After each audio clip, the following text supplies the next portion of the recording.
Dear teacher, you said before, now I'm in trouble probably.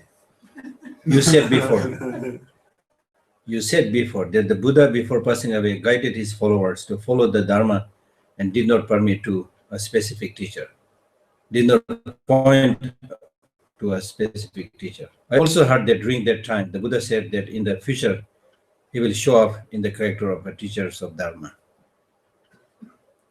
I've learned that Buddhism teaches that a deep connection with heart teachers with the personal heart teachers is essential in order to achieve the required results and complete the way. What's your position on this? My position is very clear. That yes, you need a teacher, of course. Even in ordinary life, if you want to become a carpenter, you need somebody to teach you how to do carpentry. Carpentry is something that we can see. Still there we need a teacher. Then what need is there to talk about the need of a teacher when you are talking about making this spiritual journey to an unknown world where we have no idea? You definitely need a teacher. You definitely need a teacher. But teacher should be qualified teacher. Qualified teacher. Qualified teacher means the teacher should have many qualifications. If he's a teacher of Vinaya, he should fulfill certain qualifications. If he's a teacher of Sutra, he should fulfill certain qualifications. If he's a teacher of Tantra, he should fulfill certain qualifications. But again, the text says, however, unfortunately, in today's time of degeneration, it is very difficult to find a teacher who has all the qualifications. But he should be someone, at least he or she should be someone who fulfill at least minimum of 3 qualifications. One, he should have genuine compassion towards his students and followers. If he has genuine compassion towards his students and followers, then he will not cheat his students. He will not take advantage of his students. Otherwise, unfortunately, the so-called teachers are also human beings. Just by wearing a robe and sitting on a slightly higher throne, which you prepared, they will not make you a qualified teacher, honestly speaking. So as soon as you get that privileged position, human beings are everywhere same, you see. Like even Mao Zedong, before he was a great leader, it seems he really wanted to work for the benefit of the countless peasants, farmers. But when he became powerful, when he became the leader, he was drunk by his power. And many people get intoxicated by the power, the position, the name and fame. Then he started thinking that he is somebody superhuman. And it happens with many things, many people. In Tibet and in everywhere, there are some fake teachers who would shamelessly tell people that they are very special. They are enlightened beings. So that's why very often we hear that such and such person says he is a Buddha. Such and such person says she is a Buddha. They do that by themselves or a group who is working together for some reason. So therefore, the good real teacher should be compassionate, so that he will not exploit his students in terms of taking their money, in terms of taking advantage of them in many forms. So compassion. Compassion means clearly realizing that these are interested in Dharma. They are like any other sentient beings, want happiness, do not want suffering. So you should take special care. So compassion, that's the most important thing. Second, the teacher definitely should have more knowledge than you, otherwise he cannot teach. Now, more knowledge also means not a little bit more knowledge, but who has really studied, at least studied extensively. And if possible, not only academic knowledge, but also a little bit experience through hearing, thinking, and meditating. So when you talk, then it's difficult to get good teachers who is in-depth knowledge. Many may have, like me, may have a lot of superficial knowledge by reading books. But what about the experience? What about the meditation? So many things you may be lacking, you see. So therefore, a good teacher should have not only the capacity to teach profound subjects, clarify the doubts of people, not by inventing, but in accordance with the teachings of the Buddha. Otherwise, you can say anything, you see. But it should be in accordance with the yardstick is whether your teaching conforms to the teaching of the Buddha or not. Then thirdly, he should have patience, in the sense he should be somebody who is not easily tired by giving teachings, who is ready to sit with the students and explain. It's tiring, it's not easy. So therefore, he should be somebody, and especially those teachers out. It's for us, like it's visiting and talking few, workshops. It's not so difficult. But there are teachers who constantly stay with their students, year in, year out. You see? So the teacher should also not be easily tired when people ask questions or ask their help, you see. So these are the basic qualifications that is necessary. So therefore, this question is important because many people, they just run after the name and fame. They run after everybody. You can run after everybody and listening to everybody, of course, as a lecture. As a lecture. What I'm giving you is a lecture, Buddhist talk. You call it Dharma teaching, whatever you call it. So that does not make me your teacher. Your teacher, you have to choose carefully, not just by listening to one text teaching. If somebody gives a very good teaching and you're very attracted, wonderful, okay, you got benefit, that's good. But that does not make that person your teacher. So therefore, as far as this question of finding a good teacher, the Buddhist text is, they say it should not be like the meeting of a dog and a piece of meat. If you throw a piece of meat to a dog, it will have no time to taste it. It will immediately jump and grab and eat it. So it should not be like that. Take time. Of course, even when you listen to somebody's lecture, you get benefit. You appreciate that lecture was wonderful. Whatever good things you want to say, you say it. That's the normal human way. But that does not make that person your teacher. You need to take time. So I meet people, looking for a teacher. Geshe, I'm really looking for a good teacher. Can you please give me some suggestion? You take His Holiness as your teacher. The teacher doesn't have to be sitting there with you all the time. It looks like marriage, but it's not marriage. And in fact, the teachings, they say that you should stay not too close to the teacher and not too far away from the teacher.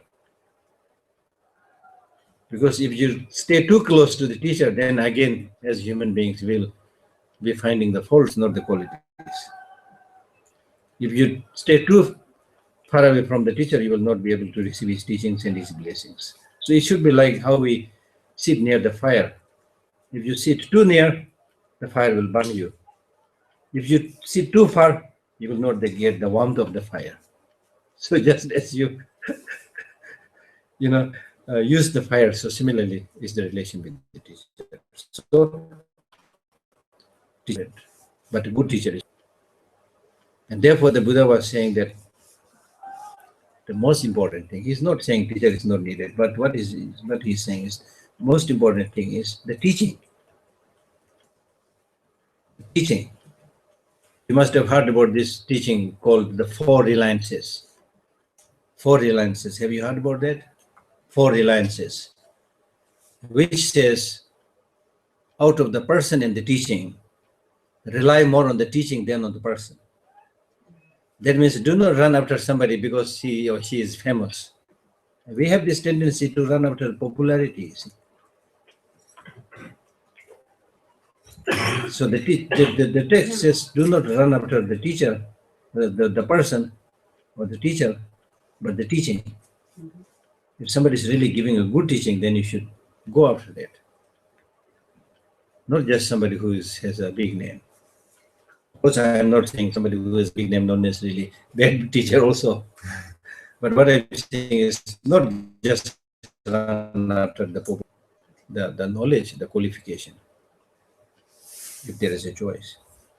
Then with the teaching, rely more on the meaning than on the word, beauty of the word. So when he's giving the teaching, he may be very eloquent in using different terms and beautiful words, but if it's devoid of much meaning, then it's not good enough. So the meaning should be good. As far as the understanding of the meaning is concerned, rely more on the definitive meaning than on the interpretative meaning. That means the Buddha gave two levels of teachings, at least, because he cannot right away give the ultimate teaching to everybody, because there are so many people with different mental dispositions and capacities. So just like, going from kindergarten to PhD, it has to be systematic. So he cannot give the most ultimate teaching to the beginners. So therefore, for those beginners who are not yet ready to receive the ultimate teaching, he gives a teaching which that person can understand, which in the long run. So out of these two, at the end of the day, you should rely more on the definitive teaching than on the interpretative teaching. Now, when it comes to understanding the definitive meaning of the teaching, rely more on the wisdom mind than on the grosser level of the mind. When it comes to understanding the definitive meaning, rely more on the pristine consciousness, the wisdom mind, than the grosser level of the mind. So these are called the four reliances. So it's important to, as he said in these four reliances also, the teaching is more important than the teacher. You see.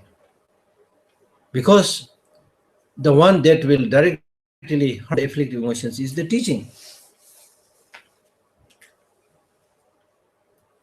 taught by the teacher. Okay. So therefore, actually speaking, the scriptures are more important than the images, because the scriptures represent the teaching. I remember very clearly when some years back, I think 2006 probably, His Holiness asked me to come with him to Sikkim and Darjeeling and that area, Kalimpong and that area. So when we were in Sikkim, His Holiness was requested to inaugurate that huge statue, Buddha statue, very big one. So in his speech, His Holiness said, wonderful that you have completed successfully the construction of this great Buddha image. Then he looked at these people who are responsible. He said, so do you think this image will give you teaching? It's very sharp, His Holiness is very pragmatic and very sharp. Do you think this image will... This image is, of course, you collect merit, that's wonderful, but do you think it will give teaching? So he said, I don't think so. So therefore, teachings on the walls, not just images, teachings. Do not do anything that is negative, do everything that is positive. Completely transform your mind. This is my teaching. Verses like this, beautifully printed. Then when people come for the teaching also, they read all this. And many of these good teachings will stay in their mind, you see. So I mean, in your, Dharma friends activities also, you can use different methods like that. Like the publishing some of this very, very selected, powerful verses. And then, I mean, it's just one page or half a page even, nicely. And then distributing it to such gatherings, So then they will take it as a souvenir when they go back also. They'll remember it. So I have been thinking about so many things, but always busy one after another, never being able to do that. Because I go to different places giving these kind of talks, so which is good. But then after the talks, there should be something for the people to remember. See, we always need a reminder, like this is a reminder, you see. So it will be very, very useful. Yeah. So did this answer the question? Probably. Yeah. Yeah. Yeah. Can you please explain the difference, or maybe no difference, when I'm in a life danger and there is maybe an instinct, I keep, I want to protect my body as an instinct. Is it the same or different from the instinct to keep myself, to look after the self, to grasp the self? This is different. What difference? There is a difference. There is a difference. It's instinctual. Of course, instinctually also you have that self-grasping. But this instinctual wish to protect yourself is actually right. There's a reason to do that. But most of the occasions, without much reason, we develop this grasping to oneself, without much reason. And in many cases, almost like intentionally. So those are like, there are a lot of, relations between the two, but there is a difference. And connected to this question, Yeah. two animals, Yeah. When they kill an animal to eat, Yeah. they don't have the motivation to harm anybody. They do it to keep the. Yeah, yeah. I understand that they have sort of negative karma, but still, the motivation wasn't to harm anybody. Exactly. So this is a good question. This is a very important question, because many Western scientists, they say that many of these negative emotions, probably almost all of the negative emotions, according to them, they say they are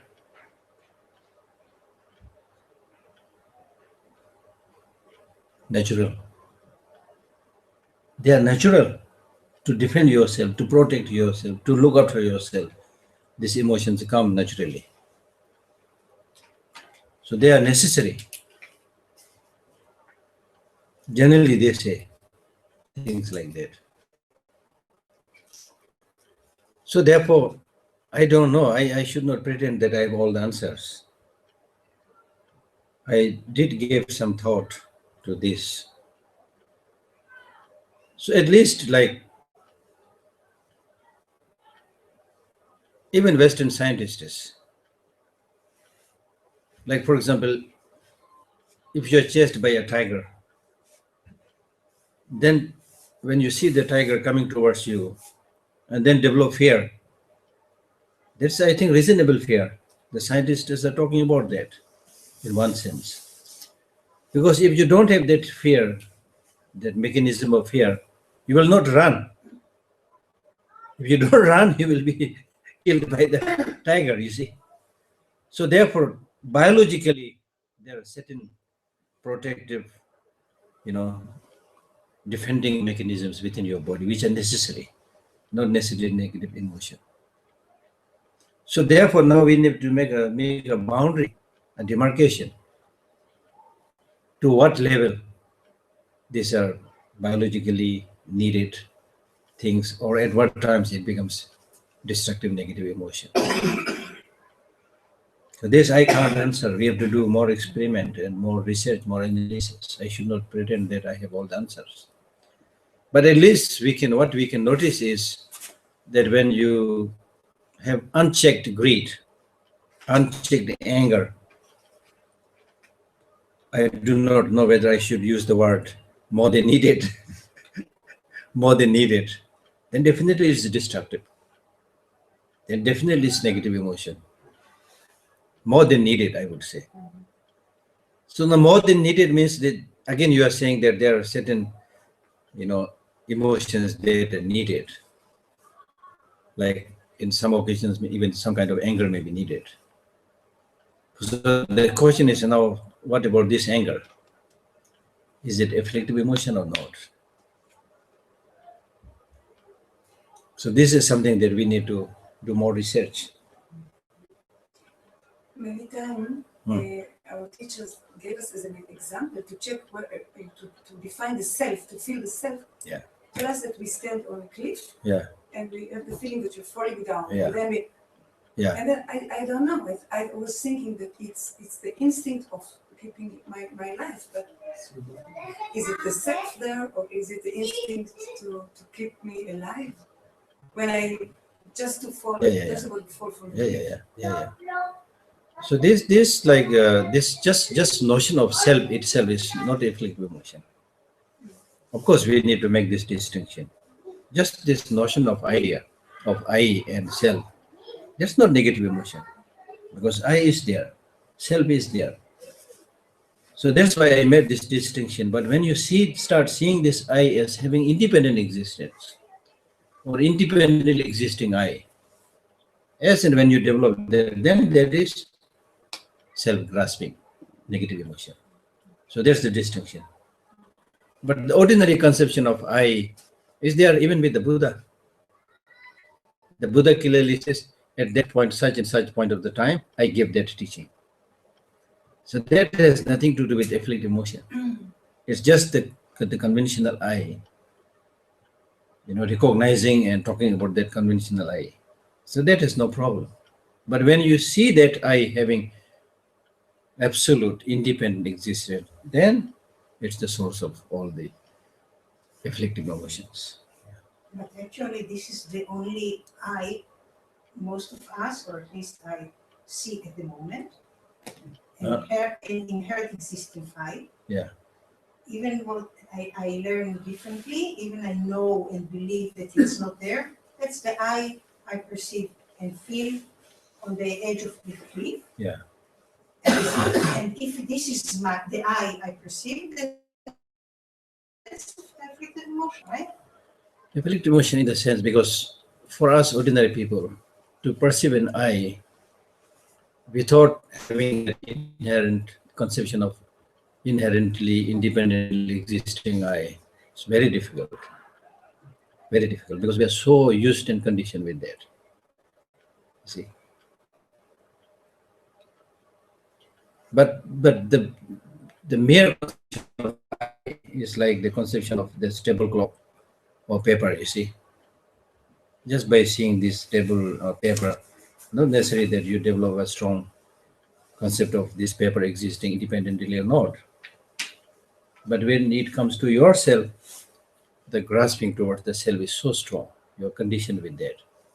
So it's very rare not to have that perception. But this does not mean to say that every time you look at the eye, you develop and see that as having independent existence. No, because there are occasions when you see this eye having no independent existence. There are also you are perceiving eye, but you are not seeing that eye as having independent existence. Still, I can again. Yeah. Again, for this example of standing on the cliff. When I'm about to fall, why should I feel like I have to protect the self? I have to protect my body and mind, not the self. So why they say that? Because you are used to with this term. Since from your birth, you've been talking about I all the time. You're conditioned with that thinking, so it comes automatically. Because in whatever area you are conditioned, it comes automatically to your mind. Still without grasping necessarily. Not necessarily grasping. But of course, in our case, as I said, we have strong grasping. But the fear will be less. If you don't have that strong grasping, there will be less fear or no fear at all. Yeah. Because when you see everything like an illusion, then there's no grasping. When you, in the case of the Buddha, it is said because he has self, but no grasping of the self. Therefore, he is not bothered about whether somebody is praising him or somebody is defaming him. Not only in terms of the language, but also in terms of actual deed. It is said that if there is one person sitting here on the right side of the Buddha, massaging his body with sandal perfumes, praising the Buddha and massaging his body with the sandal perfumes, one person.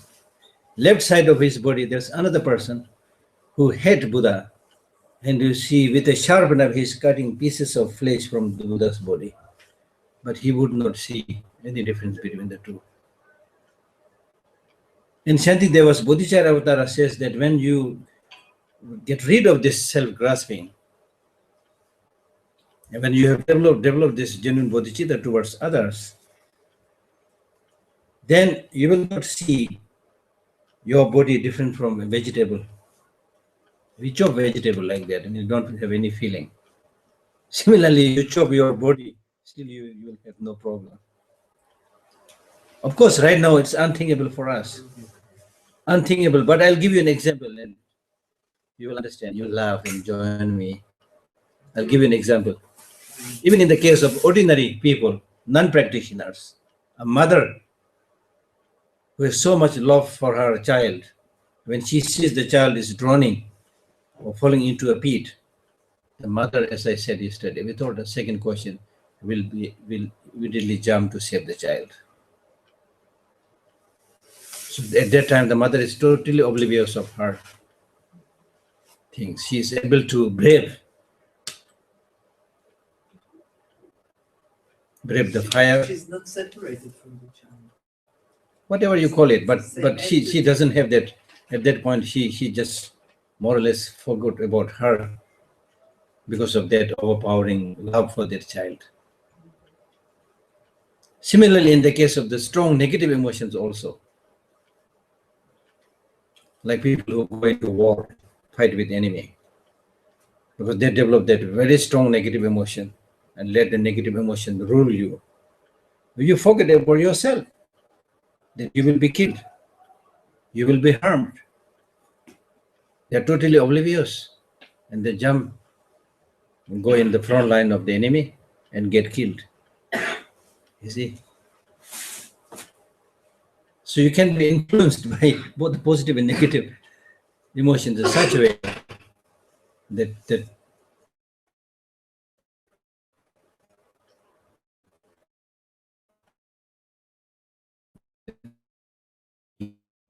this doors.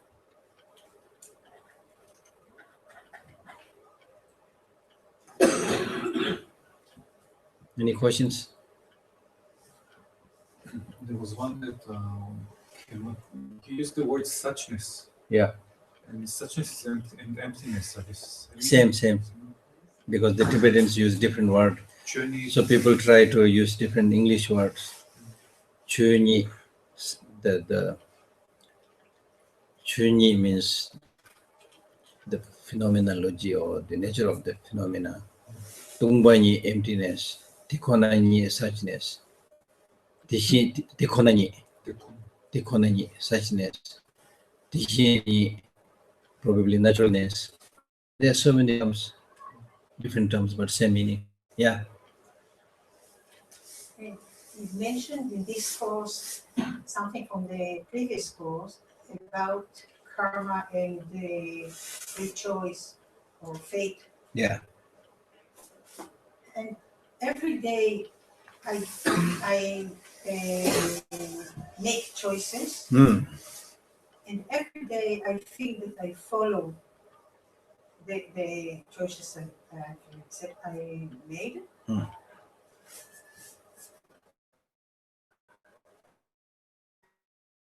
But when I analyze it, according to what I studied on karma, how I have a free choice. Every experience that I experience is, could you please explain or give example when the cause or the conditions are not due, which I experience are not due I note ripening of grapes or The few things, as I said already, you can choose, definitely you can choose whether to, for example, whether to stand up or sit. I mean, as simple as that. Not only karma, but if you say that I have no choice to stand or sit, I mean, that contradicts our common sense. Okay, so we definitely have choice to get up and sit down. And some people go to the extreme. They say, "Oh, even you're thinking that you have the choice to stand up is also because of past karma." If you people go to that extreme, then I have no answer. You see, I have no answer. People say, "Oh, even you're going to bathroom is not out of your choice, but it's past karma." So that is wrong. That's wrong. No, it's wrong in the sense because one, when we talk about choice, the karma, as I explained in the other workshop, that the karma is situated or explained within the general context of law of causality. The law of causality functions within sentient beings or within non-sentient beings or within other inanimate objects. Law of causality functions. But when we talk about karma, then it's related to a doer, an agent. We do not talk about the karma of the tree or karma of the rock. We talk about karma relating to a sentient being, an agent who does something, and as a result, he or she experiences the fruit. So regarding that, as I said earlier, that we have the choice, as I already explained, that one, but there are so many, when we talk about karma, it's not just a big thing, up there, like the Lord of the Dead, deciding our fate. We're not talking about karma is not a person. It's done through the person, but karma itself is not a creator, not a big thing, big object up there deciding everybody's fate. It's not. Karma means the individual action of each and every people. Now, with this individual action of this individual people, there's so many actions that we have done in the past life. So many actions that we have done in the first part of our life already. So many actions we have done last year. So many actions that we will do, we did even today in the morning. So many actions we will do before we go to bed. So it's so many different activities that you do. And what activities that you, it's comes. That's why we talk about intention, as I said already. Intention. What kind of intention you have, what you want to do. That means choice. That means choice. So therefore, you may have committed something wrong, but you can rectify it with a new action. It's very commonsensical, very commonsensical. For example, in life also, if you take and when you did some action with a particular project, it went wrong. Then say, okay, what we did with the project last year was wrong. So this time we do it differently. We do it differently so that the project is successful. So you do a new kind of action or karma, and then you change the situation. So that's the meaning of choice, choosing. Okay. But as I said, the one doubt that is here is because even in the choosing, we make a lot of mistakes. We are not able to choose properly. So that's the problem.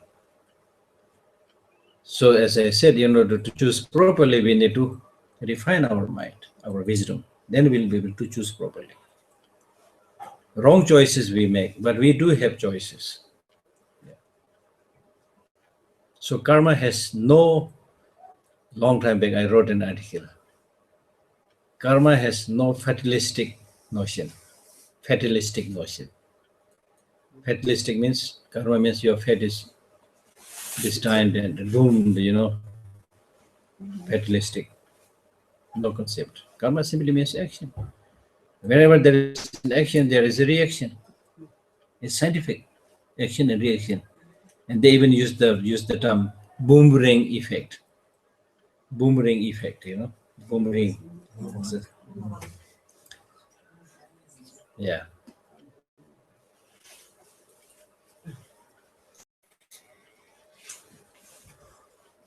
Yes. So did you think about during your meditation, did you think about the law of nature? What did you think? The law of nature was the topic for the discussion group. Discussion group. So when you discussed on this law of nature, what interesting things came about? Did you say it's really important to understand the law of nature to become happier and more peaceful? Did you come to such conclusions? I have a question about that. Yeah, please. We make a lot of time distinction between, let's say, nature, Uh, my nature, and my Buddha nature. yeah. So it's like my nature is a lot of times we use it as a negative thing. My No, nature, it's my nature to get sad, to turn. not even in the ordinary sense. Yes.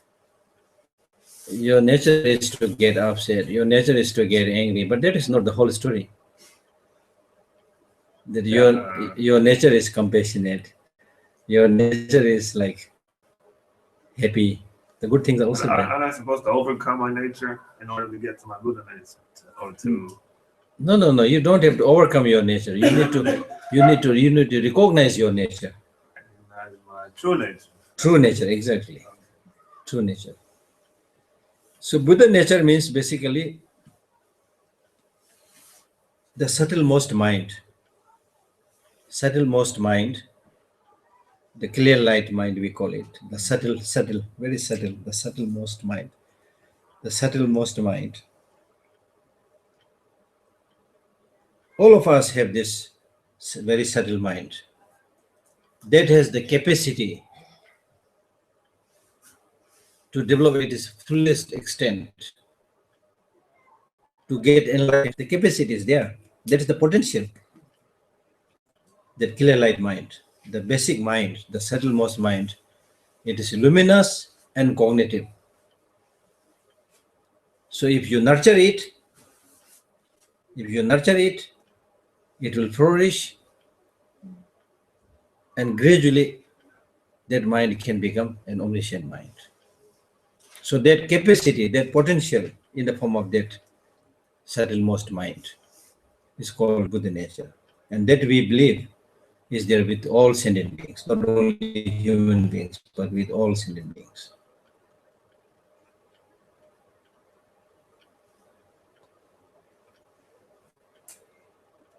Because we believe that if you look at the very subtle nature of the mind, it is pure. It is only covered by temporary defilements, just like a glass covered by dust. Although right now you cannot see the clarity of the mirror or the glass because it's covered by dust, does not mean to say are in the very nature of the glass. They are not there. So all you need to do to see the clarity of the mirror is just remove the dust. Then the clarity of the mirror will shine out. So similarly, the stains, that's good news, which are very destructive as we have been discussing. However destructive and strong they are, but still they are temporary nature of the mind, adventurary. So the fundamental nature of the mind is not polluted by afflicted emotions. It's simply covering it. Remove it, it will shine out. Probably some indication when we go to sleep and we get a very, undisturbed dream, then your mind is more clear. You see, whatever you're dreaming, many times it's really very clear, more clear than when you're awake, you see. So that probably shows the nature of that clear light mind.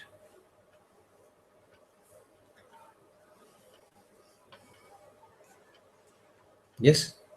It's very difficult for me to understand the big contradiction in myself between the very strong belief that I have the potential to, to, to have a bigger mind, a wider mind, a more compassionate and more wisdom mind. I'm very sure about it, but I don't do enough to get there. That's the thing. That's the thing. One, we are so conditioned by past is come out of it. Despite talking about coming out of it 100 times.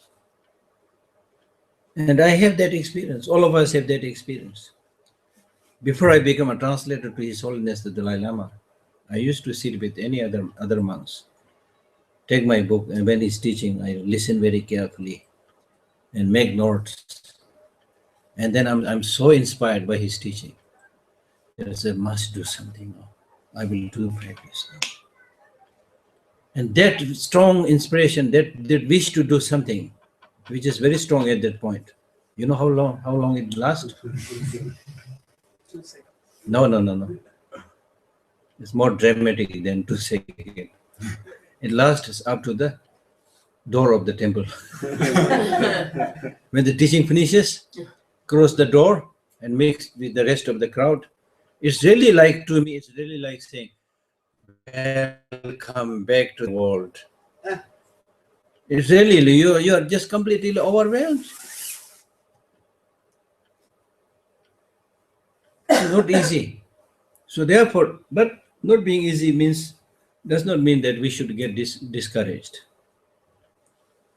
I mean, life is like that. Sometimes you get discouraged, then you need to see about the good things that you have done, get more encouraged. But if you're becoming too arrogant, then you should see how much progress you have. Bring down the spirit a little bit. You have to be very careful, you see. My teachers used to always tell that to me. But if you compare, like I tell you this very interesting story about who once she's came to me.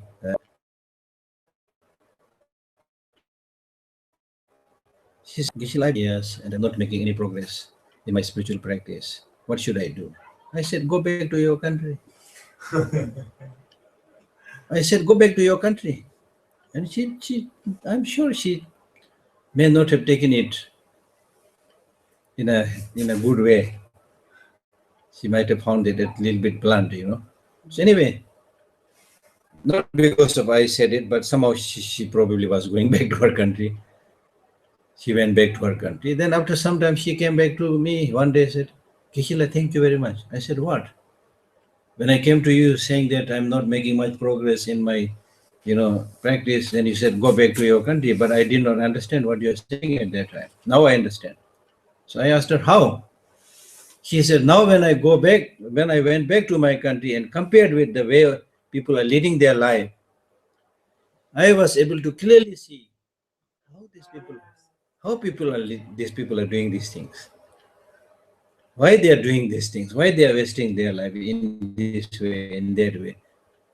I can help them, so many things that she came to realize by comparing herself to the way other people live, you see. So that's also important. Sometimes when you get discouraged, sometimes I also start thinking, yeah, I'm supposed to be Buddhist monk and practitioner for so many years. There's hardly any difference between me and ordinary people, you see. But when you compare to some people who almost their whole life keep on harming other people, and in many cases killing other people, where will they go? Compared to them, we are quite enlightened. So it's important. So therefore, the Buddha, in one, now I don't remember that very clearly, it is said that when you have done something good, it's very, very important to rejoice it. By clearly understanding that these good things, practices that we do, they have a very influential and strong to our deeds. So it's not just the negative deeds overwhelming us all the time, and the positive deeds that we do have no effect, no power. It's not like that. So it clearly says the positive things that we do For example, if you generate positive hormone, it is a tremendous effect in outdoing the negative things. So we do. And then also another important thing is that these spiritual developments are not like material development, not material thing. So you cannot calculate in the case of the material terms, you work for 1 month, at the end of the month, you get the solid money. You're able to see it. Yes, this 10,000 shekels or whatever. But still, spiritual development, you don't see like that, you see. So what you can do is compare the way you used to live your life before you become a Buddhist or before you started Buddhist practice. Compare it with the present way of life. Then you will see.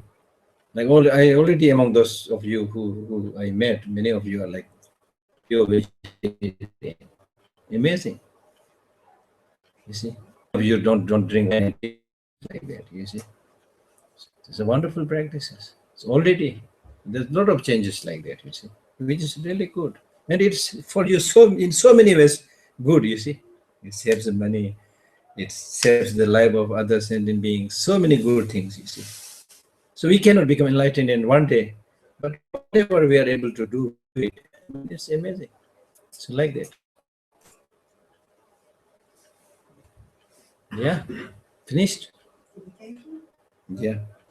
Yes.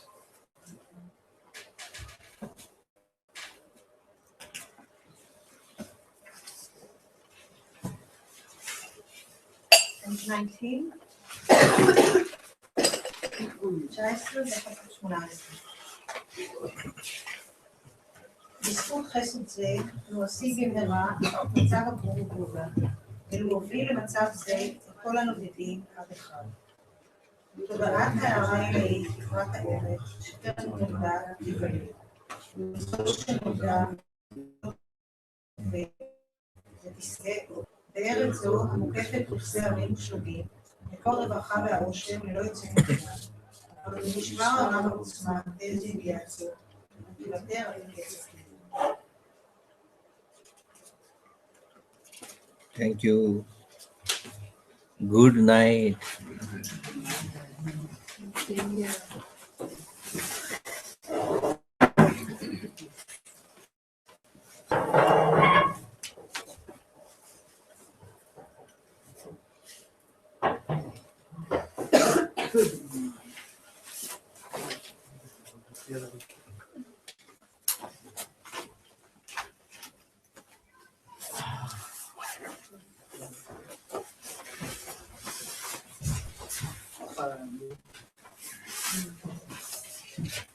Nice.